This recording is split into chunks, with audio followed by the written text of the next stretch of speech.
Hi, I'm Danger Dan Jers, the host and GM of the D&D Real Play podcast, D&D Dark. Join us on Wednesdays for an absurd, over-the-top comedy horror adventure, starring some of history's most infamous monsters. I'm Ben Magnet. I play Mary Frankenstein, our barbarian. I am Daniel Cruz. I am playing Imhotep the Mummy, our cleric. I'm Jordan, and I play Larry Talbot, a lycanthropic warlock. I am Grayson, playing Jet Griffin, the Invisible Man, the party's rogue. I am Aaron. I play the Phantom of the Opera, our bard. For more information, go to dndarkpodcast.com and listen to us anywhere you find podcasts.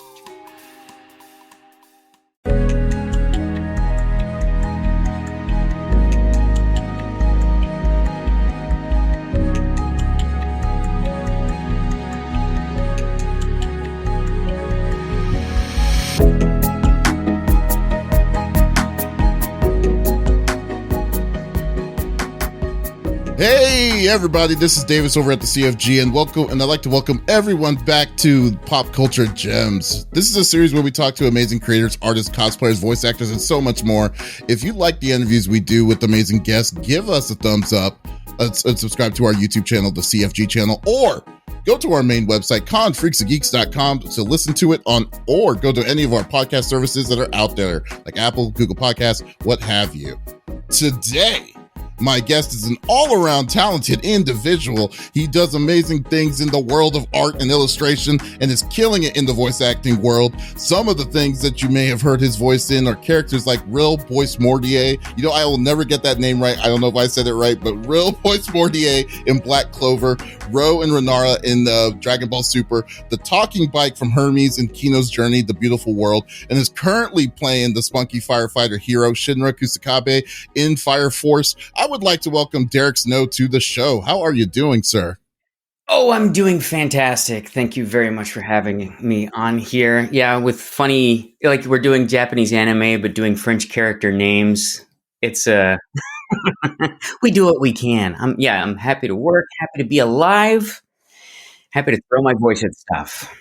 Oh, great. It's always a treasure. It's always a treat to hear from you, man. It's really cool. Yeah. I love animes that are based in Europe, but then you have like, but it's like, man, some of these names, it's like a curveball out there for you, you know, Mm-hmm. but it's, we get it's so awesome. we get so used to trying to make sure that we pronounce Japanese names in a correct sense. And then, we're throwing, I think I did a show recently where I was at Luxembourg, a Luxembourg accent, and just everything got thrown out the window. Who knows what's going on in the world? Right on. Well, that is good. Well, welcome to the show. I just want to spend some time to geek out with you. So let's get this party started. So, like now, what got? I always ask this for everybody, but like, what got you into the world of voice acting? Like, what's your story of getting into voice acting? Oh man! So as an actor, so many starts and stops, so many successes, so many failures, so many decisions to okay. When you're an actor, a lot of the times you work in improv. You yes and your way to successes. You're like yes and okay. This door has not happened for a little while, so I'm going to try this one. I did plays in high school. I did some commercial work in high school. I found some community theater after high school and in college. And I started doing, one thing led to another. And I started doing, I was living in Los Angeles. One thing led to another. I was graduated high school in Tulsa, found my way in Los Angeles like all the, the silly actor people. And I was doing on-camera stuff.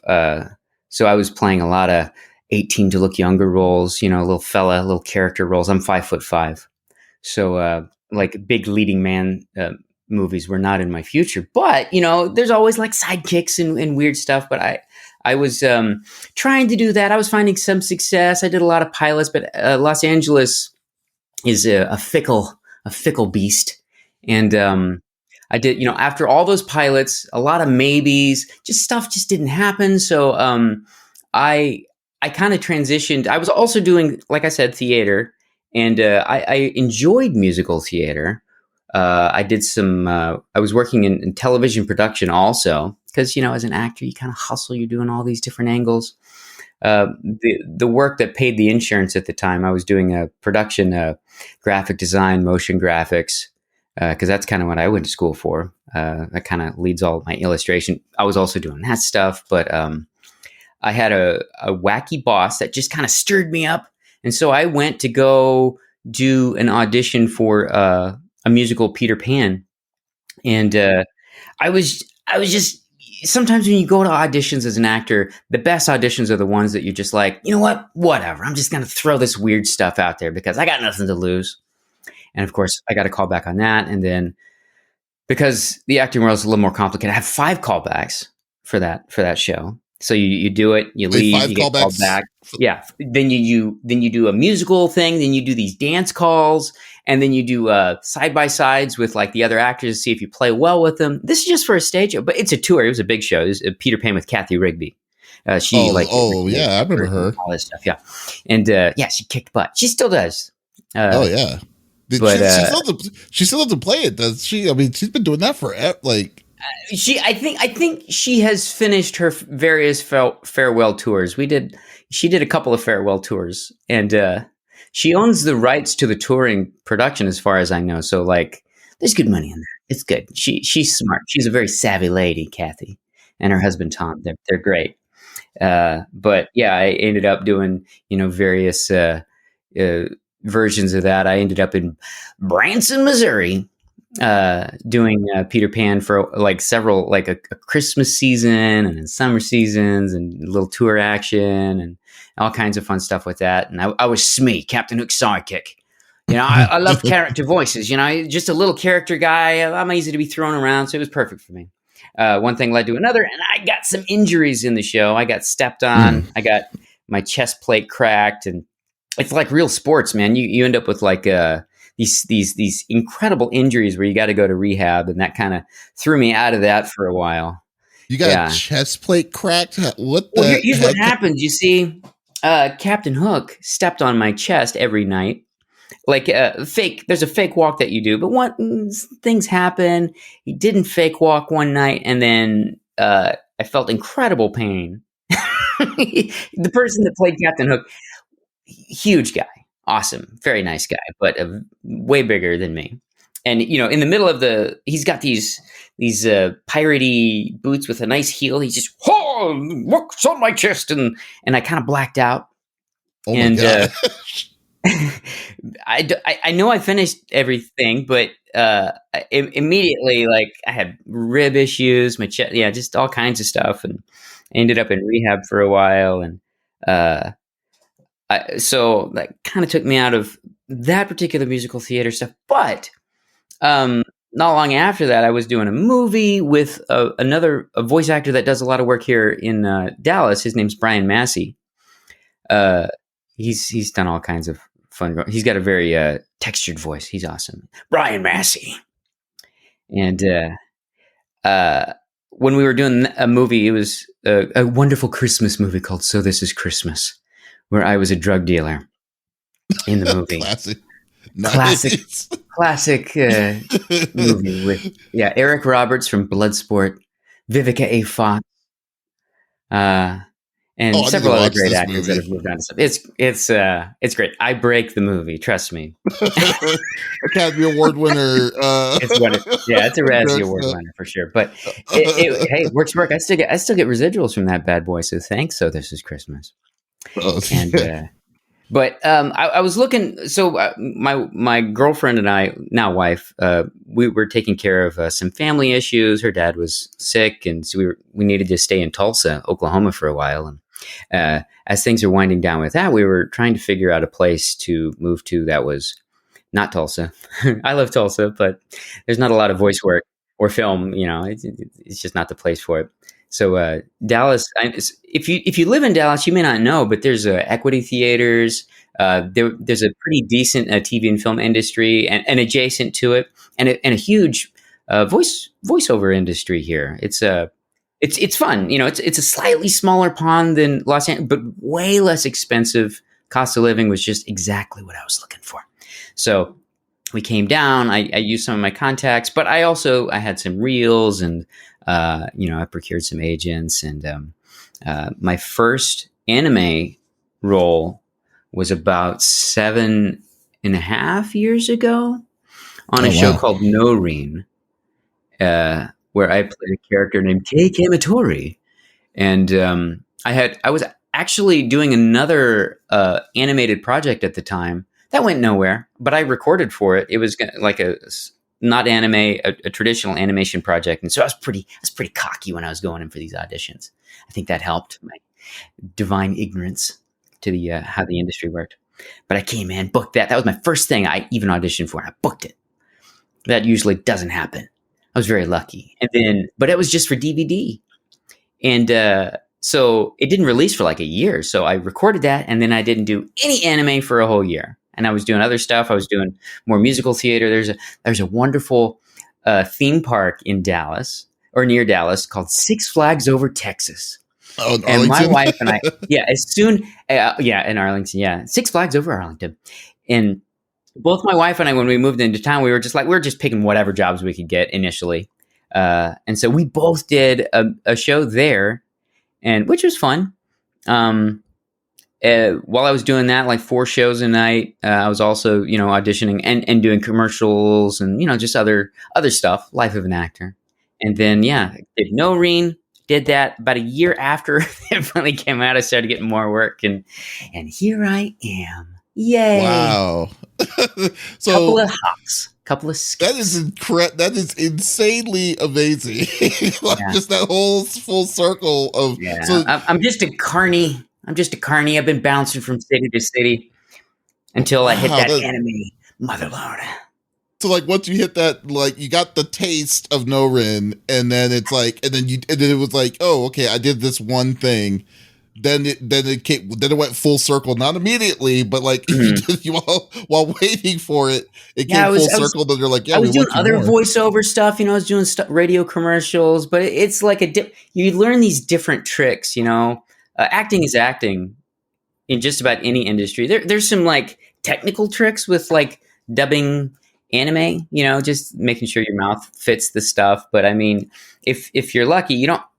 That stuff kind of falls into place. Reading helps, I guess, because you got to read quick while you're reading the lines, because you don't memorize. You just see the stuff as it hits. So it requires, a little being nimble. But I mean, I was very fortunate, working in between that time, and I still do lots of other stuff. But anime's been pretty good to me. I'm very lucky. That's that's awesome. And I mean, most people kind of underestimate the fact that, like Texas is huge when it comes to Funimation is literally in a Flower Mound backyard. But prior to that, when ADV Films was around, it was Houston. So right now Sentai Filmworks is still around around here. There's a lot of voice acting work here in Dallas. From video games, and now that the panini kicked in the last couple of years, everybody's stuck at home. Me working with my booth here, I've been able to work with like both coasts, and it's been very liberating. A little decentralizing. I kind of like it. It's nice to go into studios all the time and say hi to people, but it's been very interesting to be able to work with like Los Angeles production companies and studios all over the world. It's so crazy. And some of the anime that I've worked on, what was it? The Sherlock anime, Moriarty the Patriot, the guy that they got for Sherlock. He's recording from London. What a stud! Wow, it's great. It's great. I love it. And no one will know, and it won't be any better of the wiser, to be honest with you. With all of it, it just all sounds all with a very sexy British accent. It's very authentic. All right, and you're like I said at the beginning, like you were also an artist, and I've seen some of your work on your website. Shameless plug. Go to check out snowwise.com with some pretty cool stuff. There you go. And I love your style that you do with your artwork. What would you say? Like, what is that kind of art style? Like, what would you say your art style would be if you best describe it? Well, it's not exactly abstract. It's definitely not realist.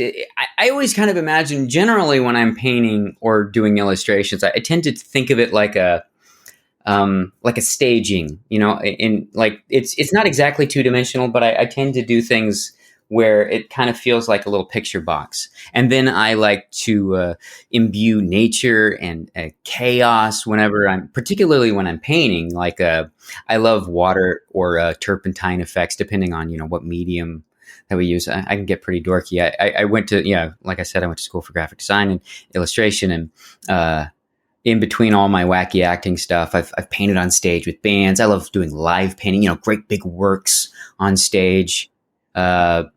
And then, having an entire painting done in, as little as 30 minutes, but usually like a 2-hour session or 2.5-hour session. You can, you're starting with one thing. You might have an idea in your head with just colors and then by the time you're done, it's like this completed work and you just sign it. And it's like, it's amazing, not just for me, because usually I'm painting just from the emotions that I'm feeding from the audience or from the band that's playing, and then parlaying into like graphic design that I've been doing like a little more earnestly over the years between all my various little acting gigs. I've gotten the chance to do illustrations for book cover illustrations, various different graphic design stuff. I really enjoy that.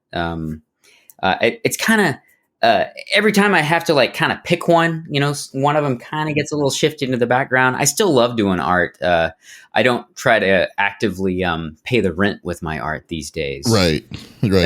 I kind of, at some point, we live in this age where we have to kind of monetize everything.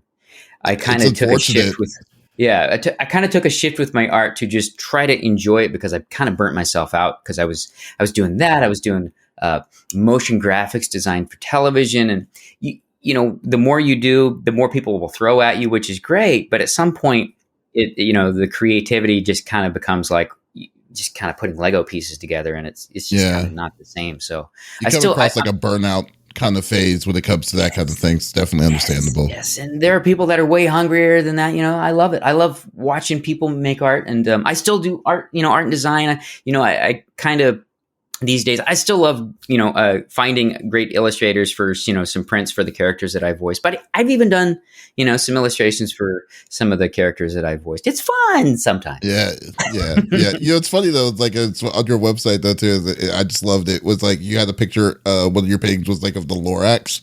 And then you were like dressed up. Yeah. And then like you were dressed up as a cowboy. And I was like wondering to myself, like, what is he doing? Like you look like a Tex Avery kind of character. And I was like, what? Dude, when I was working in TV production, I'm always like a little too extra, okay? So I ended up convincing the TV station, it was a smaller TV station that I was working for, to do a kid show. And so like old school, not exactly like Howdy Doody, but I was inspired by that, kind of old, like before, cartoon, you'd have like this kind of sounds scary, but like a clown would come out and like say, "Hey kids, watch this," and play some games and like watch a cartoon or whatever. My show that I did was called Quick Draw Derick. So I'd invite kids out and we drew some drawing games, and I'd draw like all this great stuff on, during the show. And, at some point, so that's where the weird cowboy outfit came from, okay? Oh, and then okay. One thing led to another, and I started working with the educational system around where I was at, going from school to school, because educators love this stuff, where you just go and you interact with the kids, you have them draw, and then I would do like Reading Across America, or I'd work with like a particular like reading month with a particular author, and then I would paint like the Grinch or the Lorax or something with the kids, and then I donate the painting to the school when I was done, and the kids would like come at it like it's a shrine to the art that they saw that day. It was so cute. That's so awesome. It's kind of reminds. So you basically kind of made. There's you said you're not originally from Texas, but there was a show that's kind of not like what you do, but it was a show called Mr. Peppermint back in the day. Like it was like, and it's just like I love that kind of stuff. You should check. Yeah, it's like I know exactly the kind of show you're talking about. It's like a show that's like in the early morning that's meant specifically for kids, but it's like, kind of semi-educational. And all it was just an old man with a cane, and he had like a white, like it was a red and white. Mr. Peppermint here, stand in front of this camera right there. There you go. Now smile. Yeah, it's like the budget was like literally like $25 to $35. Yeah. There's no budget. There's no budget with those things. It's all either love or I don't know. It's like psychological issues. Why you do a show like that? But it's for it kids. Was great kids fun. love it. Yeah, great fun until just I got stirred up with some other stuff. I had the classic thing that makes you do weird things. You have a weird boss, weird manager or something. It just kind of stirred me up. It's like, you know what? And that's when I went and got on the tour bus for Peter Pan right after that. So, oh wow, that's what happened. So many babies. I could just keep talking. It's like a fever dream how I got here. Yes. It's amazing though. I mean, but hey, it's like you don't ask questions, and then once you kind of start recollecting back, you're like, what the hell happened? What happened to me? But going back to like your musical background, like I always find it very intriguing because like it's funny because I've talked to a lot of different voice actors too, and then everyone kind of has like a musical theater background towards this. But but you actually was traveling with the shows with like a show like Peter Pan, and I was just wondering like. Yeah, and that's a pretty big show, and it's very fun. But like your experience doing that and stuff like that, like how did that help you with the good transition into voice acting itself, or like? Yeah, of course. Because when you're on stage, you're using generally, yeah, sure, there's microphones and stuff, but you're belting out, you're using your diaphragm, you're trying to. If you want to keep working, you find a healthy way to use your voice. I mean, not everybody can be, Harvey or Firestein or what. I really rough like this the entire time. You can fake it, but like you want to find a healthy way to be able to reproduce a sound. 2 shows a day. 8 shows a week. Because if you're doing it wrong, you're going to wear yourself or injure yourself on the inside. And you end up with these things called like polyps and scar tissue on the inside. Some people like that, if you get that really cool, gruff sound, but no thanks. I'm known for being like little weird teenage kids and stuff. I'll be like of course, Shinra is kind of raspy himself. So I guess that's not too bad. I could keep it up, but that is true. But he's not that raspy, though. He's not. Like, no. Thank goodness. Yeah, he's no Harvey Firestein. You're a hero, kid. You need to do like at least like a sentence or like a scene in just Harvey Weinstein voice as Shinra Kusakabe. Oh my god. Do you have a favorite musical like yourself? Like, were you really in tune with any of this? Okay. So I grew up. Going back, I grew up in Alaska. Whoa. And Barrow, Alaska. Listen, I blame my parents.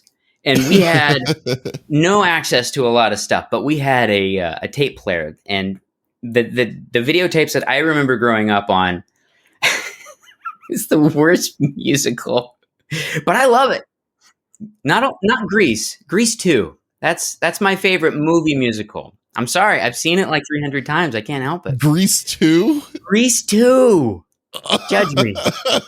Yeah. Michelle Pfeiffer. Oh. In the 80s, anyway. Yeah.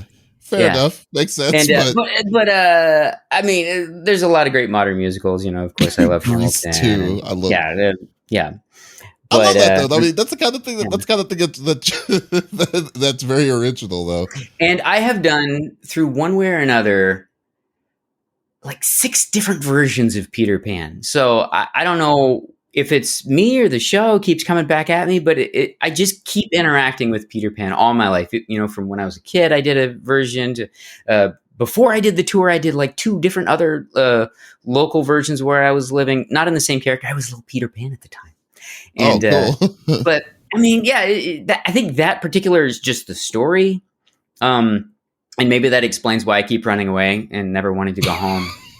I guess. Fair enough. Yeah. Peter Pan, as a play, like as a non-musical, that is, I love the story. I love all that stuff. J.M. Barrie is a very interesting, strange cat. He's Yes, researching, but he yeah, was and of incredibly course, strange. old school musical theaters, Oklahoma, Carousel.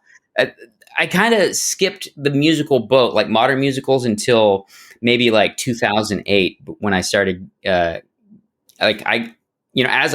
you're in a musical, you can't help but just hang out with people that are watching musicals all the time. So, yeah. Yeah, it's funny. It's like when I was growing up, and this is something that I will never watch again. It was because my mom loved The Sound of Music, so I've watched this like 40 times, like 100 times, and I'm just thinking to myself, like, this is a 3-hour long movie, and I'm like 6 years old at the time. It's like I got stuff to do. I will never watch that movie again. I don't know what Nazis are yet, Mom, but okay. Why are all these blonde people so mean? It's like, why are they always running away? Yeah, it's always the kind of craziness that shadowy in happened. this act, yeah. That guy who was dating the 16 girl, now he's a creep. What happened? It's like, yeah, there's a lot of questions in that movie when you really sit down to break it down. One thing to watch it when you're a kid, then when you're an adult, you're like, oh. It's like, uh-oh. Right. I was rooting for the wrong person there initially. Oops. Oh man, so like you have a wonderful range of like different characters that you've played so far, like in your like voice acting like library. Like what what do you normally like to play? Like do you like to play like the good guy or the villain? And well, see, there's something really fun about doing villains because you can just kind of go a little crazier than the hero. The heroes, I mean, it's true in anime. Sometimes you can, still kind of go crazy from time to time. Shinra has given me lots of weird opportunities to go in different directions. But before I booked that, I was booking a lot of weird bad guys. I love it. Let's see, Ro from Dragon Ball Super, the Grand Poobah of the ninth universe. That was a lot of fun doing. Just to be able to scream loudly, angrily at stuff. It's like therapy in a booth. Or God, I've done a lot of angry, loud screamers. Joy Iranaka on My Hero Academia. That was like the little. I don't know if you saw it, but he's like this little. Do I have a little picture? No, he's hiding. Oh, there he is. Is that like a mimic? Yeah, mimic. Yeah. Like a little tiny, little squishy friend until he's super angry. So. Like that's two different ranges, which was very fun challenge to do. All of, some of the lines were in the course of 12 seconds of a line. You're starting your, just crazy and screaming, building size anger. Now that is fun playing with your range. Yeah, it was a lot of strenuous fun. But yeah, I remember. Yeah. Didn't you play I thought it was you. I don't know if it was you, but did you play like some sort of like classroom creeper or something like that? That was like. I forgot his name. I mean, geez, which one? I remember I played notably the one I'm thinking of. I played a stalker kind of dude. That was stalker. Creepy. Yeah. Uh-huh. That was it's interesting because when I'm watching it, I'm like, ooh, what a creepy dude. But when you're playing it, you're like, I am so lucky to like be able to go safely down this path. Not a method. I wouldn't say I'm a method actor or anything like that, but it's interesting to find a character like that is not going to be liked. So you're trying to find a way to like yourself while you're doing the role. Pure bad guys are kind of boring. I like to have a little something interesting. A little not exactly humanity, but like a hint of this could exist. And so. I like to try to bring that kind of energy into any character, but yeah, that one was really creepy. But he did get his comeuppance. That was good. When it happened, I was like, "Oh, good." Yeah, it's like perfect. He had what was coming. Yeah, because Mom wouldn't like that character. No, definitely not. What? Yeah, who are the heroes going to beat up if you don't have a real bastard come along? Right? That is you gotta a very have good the point. bastards come. Yeah. That's a very good And, point. But then again, though, too, the one character I do remember one of your villains that I like too was I forgot the name. I think it's called Air Fuerda or something. Yeah. You played, yeah, and then you played the guy like one of the kids that turned into the dark side there or whatever, and then he went crazy like that way, like you were saying, like it's boring to be a bad guy being just a bad guy, but like I like that weird dynamic range, like of you changing, where the giving twist that twist. happened. Yeah, That's good. That's good stuff Yeah. because people at some point liked you. Now they have these conflicting feelings about it. I think one of the fun things about those kind of characters is, yeah, sure, you're going to have a lot of fun with them. Unfortunately, usually when it's a really great bad guy, you know he's probably going to die. Yeah, that's true. Yeah, when I see a great script, it's like, man, this is some great writing. Oh, he's definitely going to die. Particularly, I'm thinking of another character. I had a great time on a show called Angels of Death. Gruesome show, but like, you know, those emo kids love this stuff. There's a character, he starts out as like a therapist and he's very nice. And then like almost at the end of the episode, the twist happens where he's kind of everybody in the series is kind of a little crazy in their own special way, but he wants eyeballs. That's what he wants. He wants peepers. And he gets slashed right in the chest. And I was having a great time with this character. And I was like, well, dang, I guess he's dead. But then not even the director at the time knew it because they were dubbing so close to the edge. We didn't quite know what was going to happen like 2-3 episodes down. He was back. And then he came back and then he died again. And then he came back again. He was great. Jesus. And then by the end of it, he was kind of lovable. So what? That's yeah. He's like a hitting stick. He's a scratching pole at this point. Oh my god! Yeah, he was. Well, maybe that's probably that's the secret of having like one of those kind of like being the villain. It's like you're playing outside of the rules. There's nothing that you're needing to be like necessarily you have a code of conduct or anything. You're just basically the beat of your own drum. But at the same time, though, you don't have this. You're going to die. Your character development is probably 10 times faster than what it would be throughout the whole series. And then it's like when it happens, it's like, oh, okay, cool. It's like, oh, that was a good ride, and then just go on to the next thing. Who knows? And I've played some good guys, but a lot of good guys. I've been very lucky, to even have some great, leading characters. Of course, Shinra, he's my boy, but slightly lesser but awesome characters like Real from Black Clover. Usually, I always get kind of worried when I see a really long monologue from these characters where you get a lot of character development. Real's great, by the way. Don't worry. Yeah. But like, I remember seeing for a different show, I was like, oh man, this is some great dialogue. Oh no, this good guy's about to die. And the director doesn't no, sorry, he did. Or just before you started. So have you seen the Japanese of it yet? Like, no. Okay, let's just record. Because he's like, wait, what's about to happen here? It's not going to end well for him, is it? Oh man, that your director sounds kind of like he definitely likes to see you in pain sometimes. If that's the case, oh my god, yeah. Wow. I think that was Kyle Phillips, the director of Fire Force. We had done some other shows, and I can't remember the show that I was doing. It was early on. I was doing a bunch of characters that just kind of looked like me a little bit. That's the weird, fun quirk of anime. Sometimes the directors will just be like, "Yeah, he looks like that guy. Let's put him in there and see how he sounds." Yeah, that's good. That'll work. But I was like it was like an art, like a military kind of thing, and I seemed like a nice person, but secretly I was a spy for the bad guys a little bit. And then he had this great mouth, shot right in the chest, and that was it. That was it. Goodbye, buddy. It's like, that's it. It's like, okay, let's go to the next episode. Just switching over. Oh my god. And like, out of all the characters that you've played, is there one that you could relate to? One that you could say, oh yeah, that's so me right there. Well, okay, so weirdly, like as an actor, I tend to think most highly about the very last thing I worked on. So I'll try not to do that, but I had a great time. So there's a show that I'm having a brain fart. Nagata in the show is Derek, Derek, what have you done? What show have you just worked on? I gotta that sounds Google familiar. myself. Let's see. Control F. Nagata. Oh, there it is. Oh, ooh, boy, how did I forget that? Sunny Boy. The show is Sunny Boy.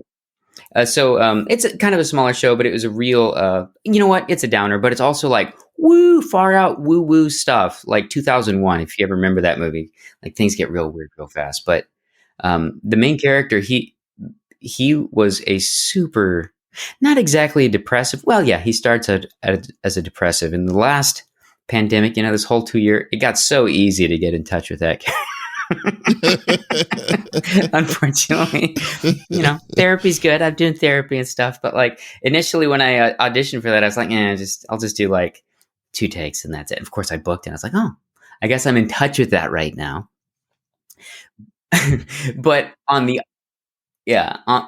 other side, my friend Rill from Black Clover, I'm an artist. When I get excited like he does.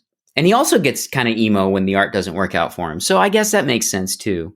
I feel like, in weird ways, like when I'm at my most peppy, when life is going great, I'm very much not exactly like Rill, but I vibe on that. Yeah, that's my vibe. I don't have cool white hair or anything, but yeah. Rill is a very interesting character, I will say. It's funny. Like I think Black Clover is it's a series that's really under the radar comparatively. Yeah, because it got better and better as things go on. It grows. It grew on me. It definitely grew on me because like at first, I think when I first saw the first I believe I saw the first season, I was like, I wasn't feeling it because the main dude kind of was annoying to me. But then after they kind of did. I think it was like some sort of elf war or something. Like it got a lot better after that. Yeah, I feel like they took an artistic turn a little bit, and they're like, yeah, let's do it a little bit different, and then they just kept jamming on it. Yeah, definitely like that. Like, but and then they also introduced. Like they legitimately introduced the other factions that was on the opposite side, like on y'all side, on their side with the Clover side of the kingdom, and I was like, like some of these people. Yeah, some of these people are pretty tight. So, yeah, I definitely like that. And kick-ass fights, kick-ass animation bits. Big time. That's probably one of my favorite fights. The real fight there early on, when his picture magic starts kicking in. Oh yeah, when he fights the girl that eats a lot. Yeah. And then now she's like has a crush on her. I love that whole thing. It's so freaking. It's so nice. Oh man, so like and you're doing a great job with Shinra Kusakabe.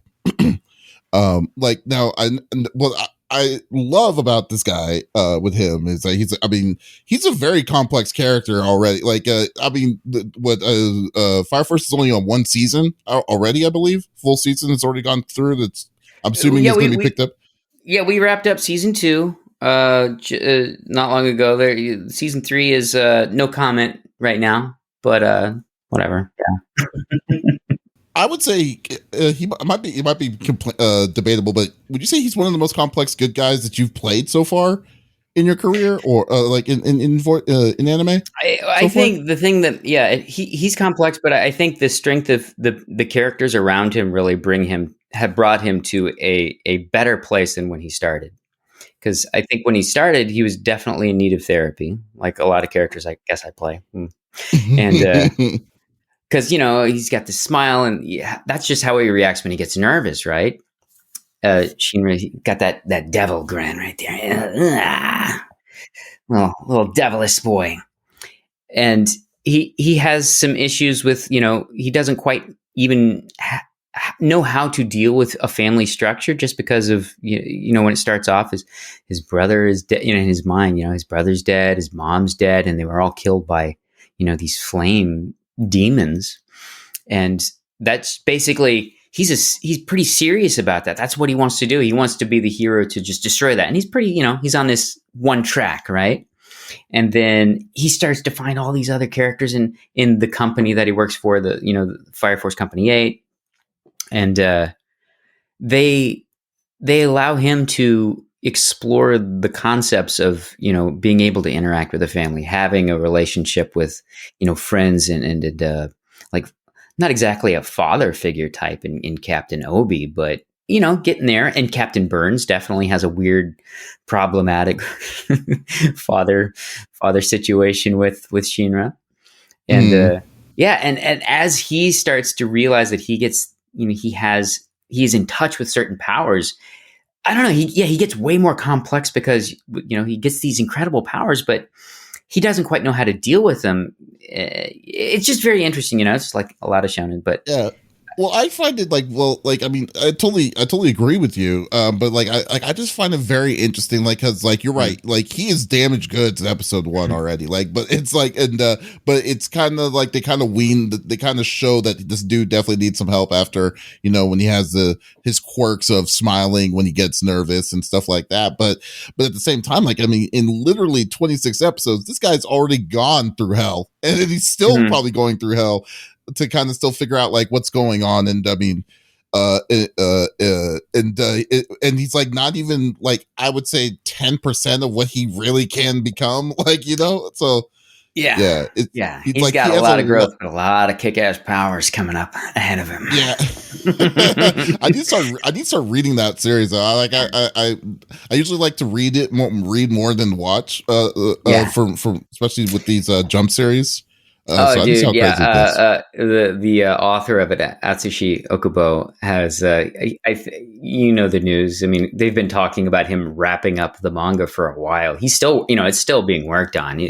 From the stuff that I've been, perusing, it's just some crazy art. And if you know his previous history on Soul Eater, it's it's intense, it's interesting, and I would argue that the storytelling is. It's ending even stronger than Soul Eater did. The way it's linking into all this other stuff. Yeah. I love hate with Soul Eater though. Yeah. Soul Eater ended in a weird way. It's so weird to me that I was like, what is this? But I feel like this is, this is, I'm not exactly a redemption, but he understands what was perceived, and he's doing some really interesting, I don't think he feels like he's shackled to what the audience wants him to do, because I don't know if you've been reading it. Yeah, I guess you haven't, but there's some pretty intense stuff going on. Oh, yeah. I'm definitely gonna have to. Yeah, I'm definitely gonna it's definitely on my list. But what I love about this series though too is I mean, the fire feels like it's also alive, its own different, the abilities make, and then the set, I was so the very first time when you see him save what's her name, the priestess girl, she you heard the sound effects of how the flames just start rushing in the speed and stuff. This is 2 minutes in, and I'm like, wow, this is a great, this is going to be an awesome series. And I remember working that my first I think it was my first session.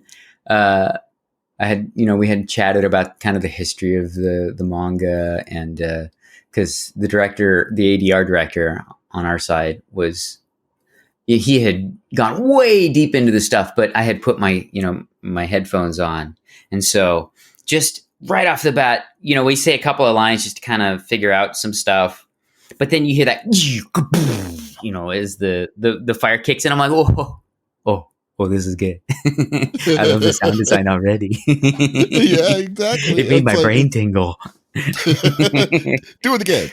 Yeah, and the beautiful fire animation is just, and some of the fight choreography, design, and follow through on the animation is just so badass.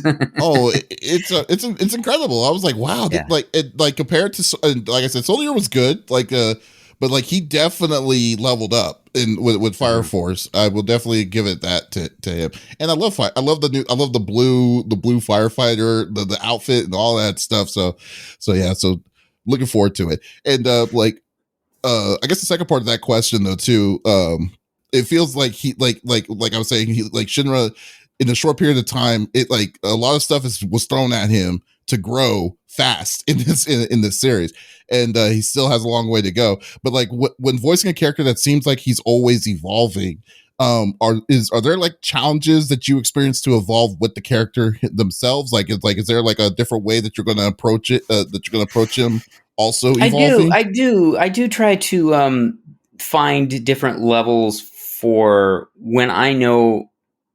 I try not to. Well, I'm reading ahead, but I try not to like think too far ahead because I really want to just make sure that the scene that I'm acting in is given, proper, it's proper dues.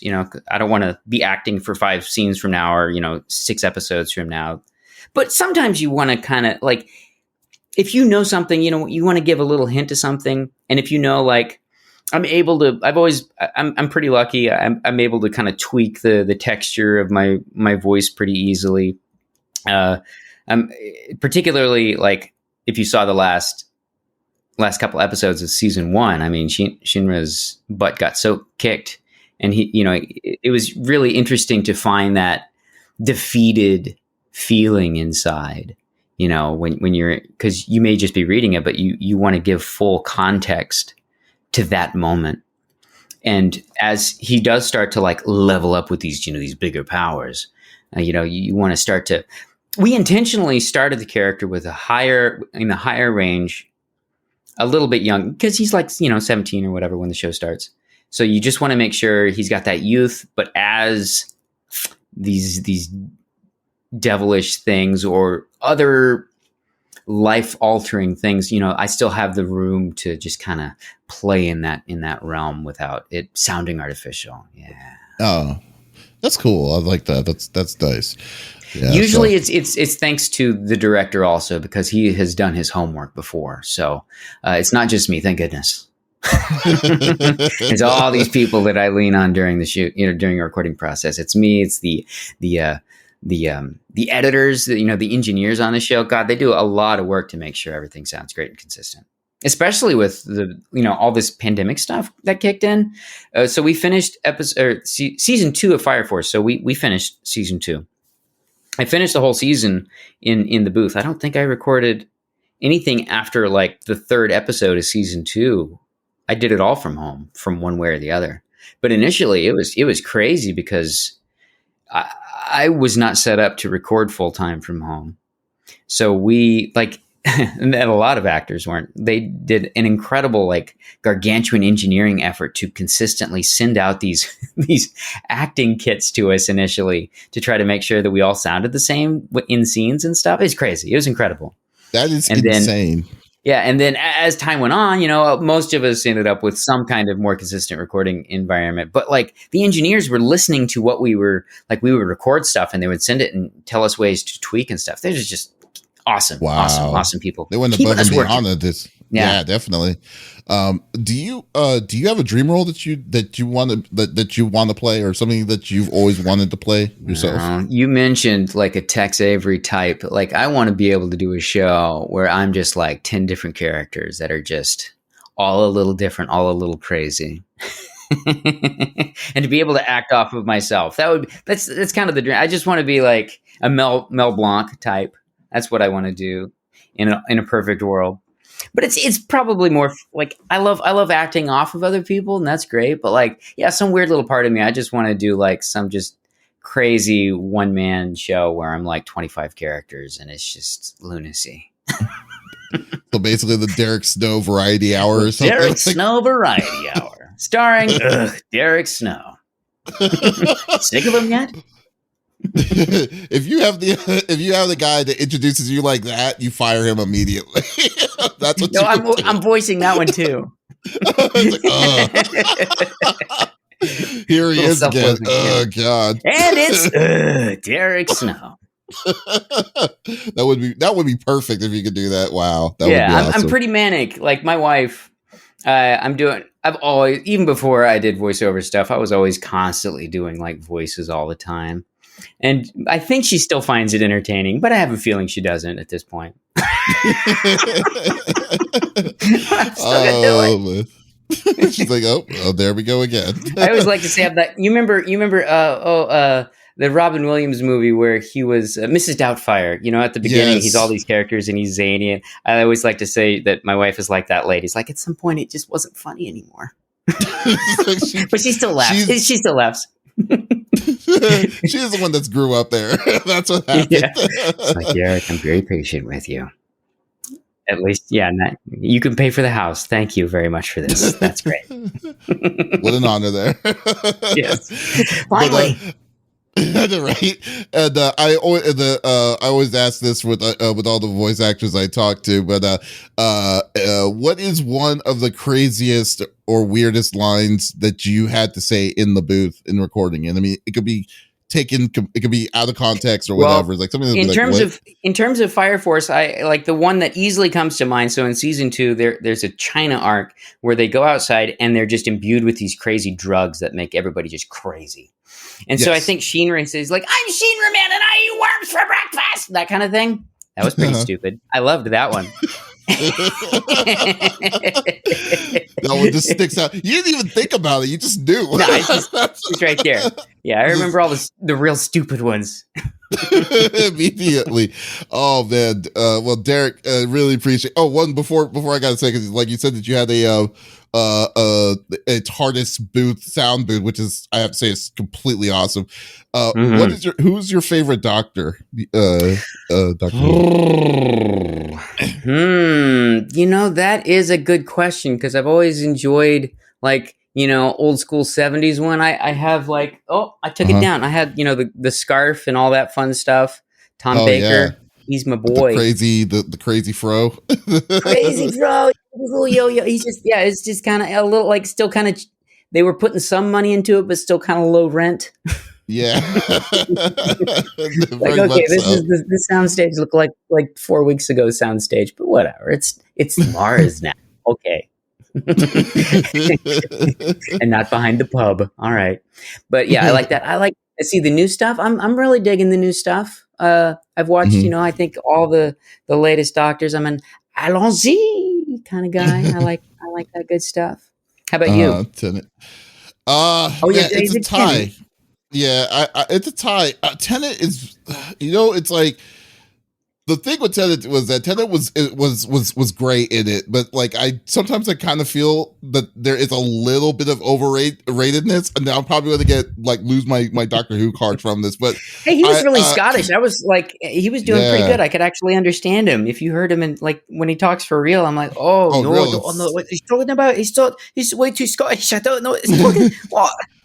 He was the voice of Scrooge McDuck in the DuckTales series. I remember that. And then, that's probably his regular voice. I think he's probably I think he toned it down because some people yeah, but I think I liked what's his name? Yeah, before the newest one. What's his name?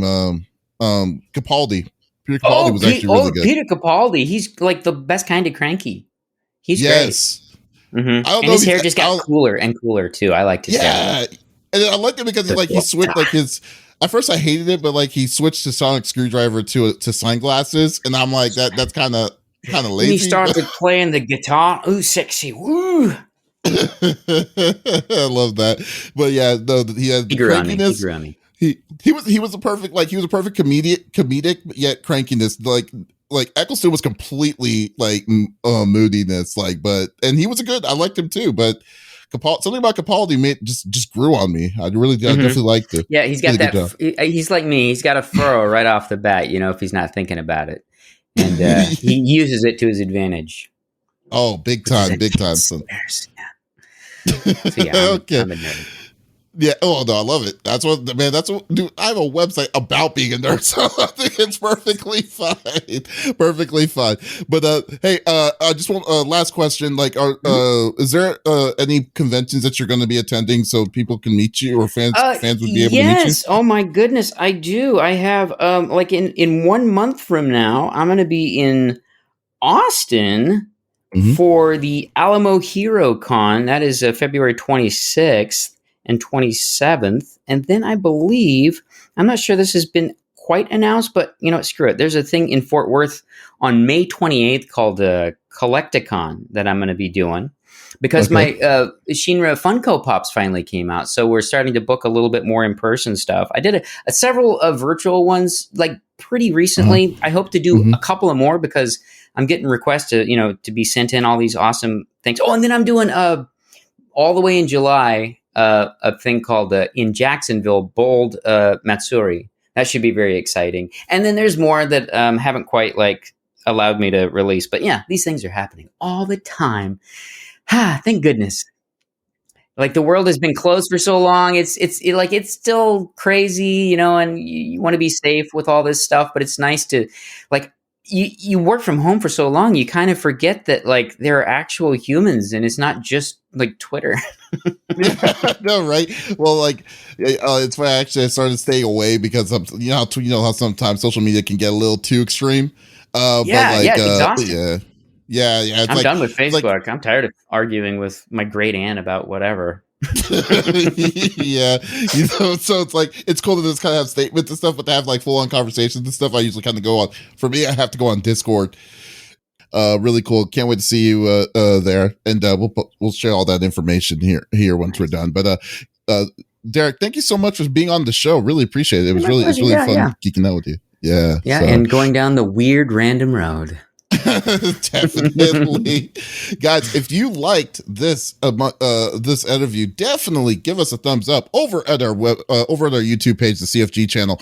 But we'll also release this on our podcast forums on all podcast services out there. So thank you once again to listening. We will be back again later. So this is Davis signing off. Y'all take it easy.